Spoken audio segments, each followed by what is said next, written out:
begizak, hemen gatxuk lezakan, beraiek beraien artien denbora guztien euskara solastuko ditek.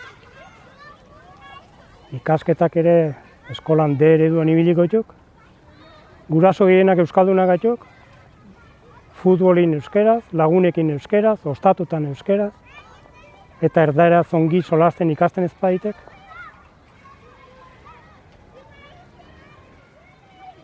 Ez nin sekula pentsatu.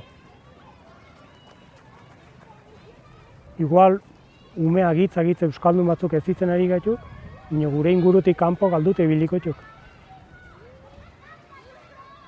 Jo, pues iguali, ez nik horixe nahiko.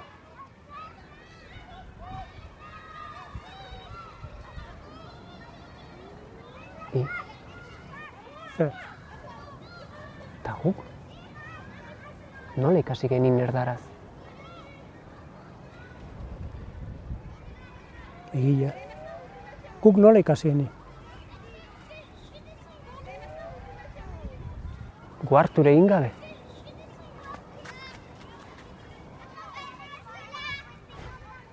Gu listu gatxuk. Ba, orduan, gure umik ere ikasko ditek. Hori genetan eraunten duk?